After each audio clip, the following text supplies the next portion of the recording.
Good morning everybody, or actually it's good afternoon.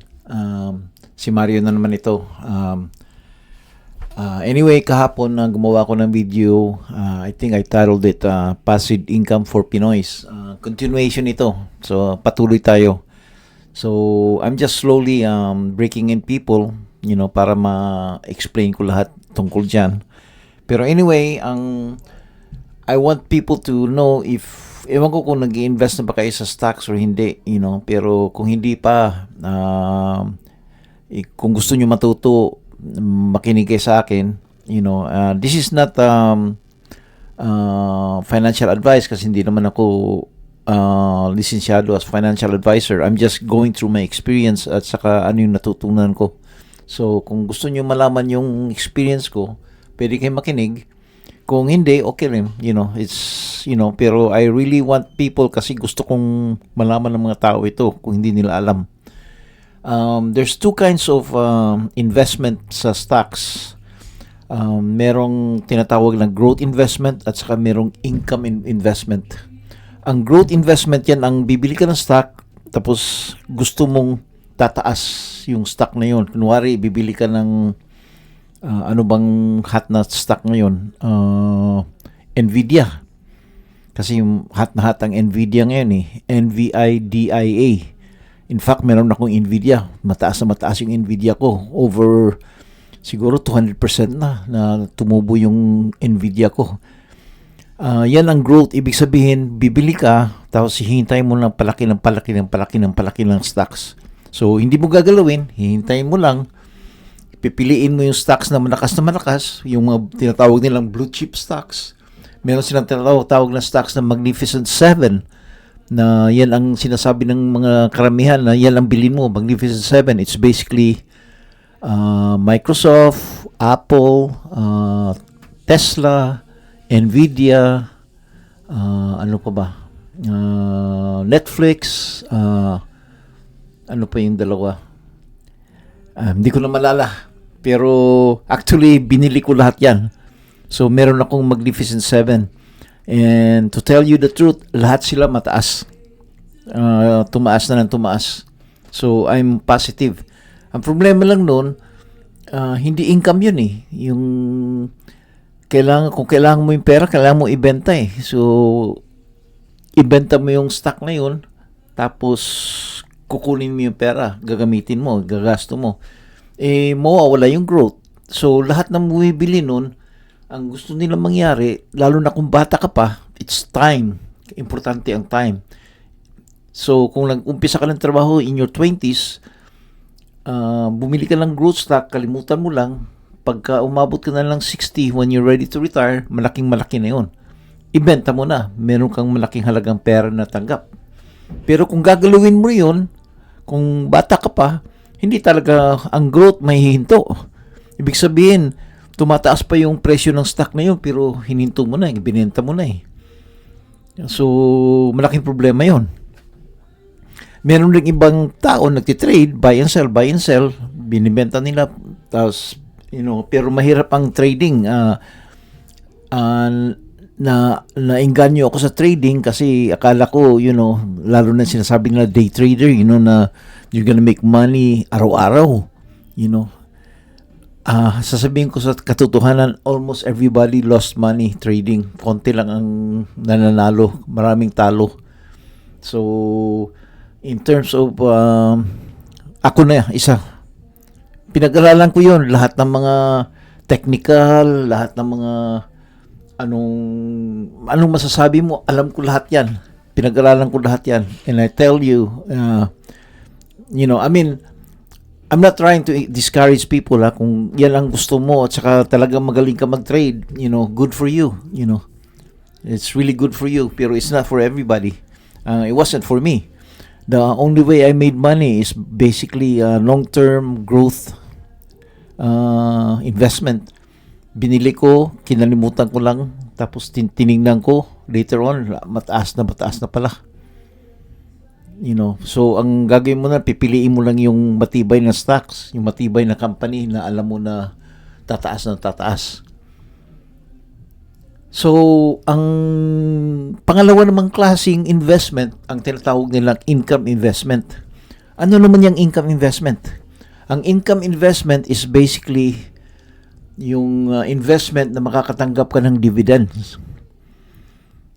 Matagal na yung, ano na yan, yung mga lumang company like Philip Morris, Coca-Cola, nagbibigay ng dividend yun. I think Microsoft nagbibigay rin yata.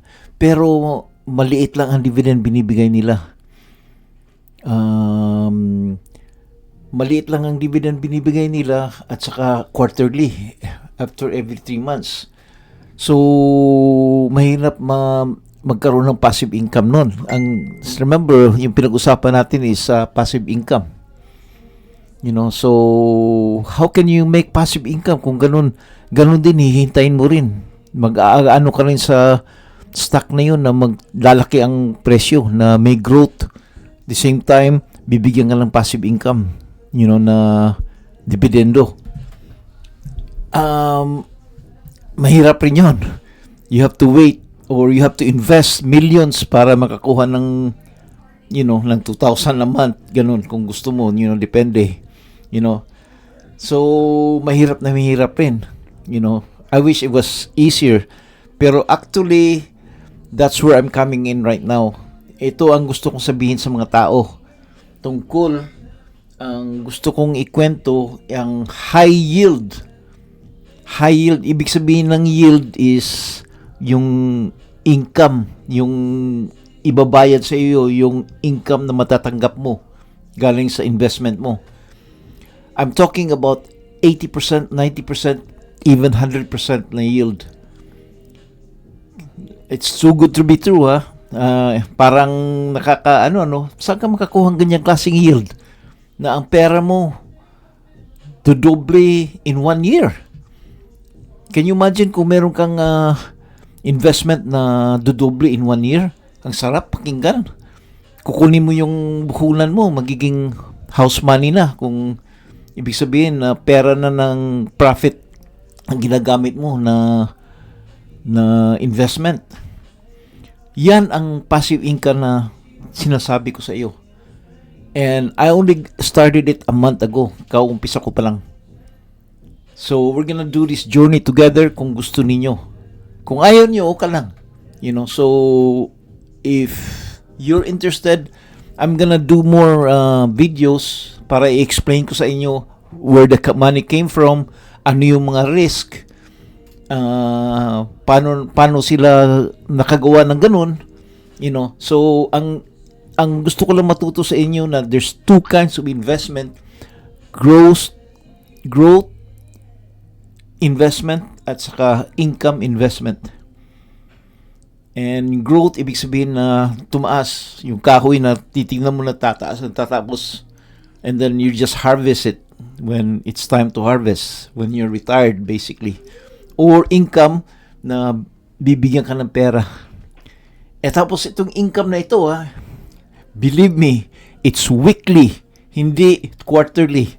Yung mga lumang style na passive income, once every 3 months lang ang binibigay nila. Tapos maliit pa. Usually 6%, 8%. Kung bibigyan ka ng 10%, malaki na yun. I'm talking about 2% a week na matatanggap mo. Ganun kalaki. Isipin mo 2%. So kung meron kang naglagay ka ng 1,000, makakatanggap ka ng $20 a week. So in 1 month, magiging magkano na yun? So $80. Ang laki. So marami nang nakikinig ako kasi maraming hindi naniniwala eh. Maraming natatakot, maraming nagsasabi too good to be true. So to make myself, kasi may risk tolerance na ako, anything you do, may risk. Lahat ng gagawin mo, kung mag-uumpisa ka ng negosyo, magbubukas ka ng puhunan, karamihan lang nagbukas ng negosyo, palpak, wala na yung puhunan nila. Walang nangyari. Goodbye, capital. Bibili ka ng stock, may chance na mababankrupt yung company. So, maraming, maraming problema. Anything you do, may risk talaga. So, ito, I think high risk, high demand, ito, high reward. So, walang talo unless mababankrupt yung company. That's what I'm trying to say. Everybody who joined and participated made money. Not only that, lumaki. So right now, we'll stick to that. And then, gagawin na naman ako ibang video. Continuation na naman. Magiging part 3 na. So ito, part 2 ito. Maraming salamat sa inyo for listening. Hopefully, matututo rin kayo. Thank you. Have a good day.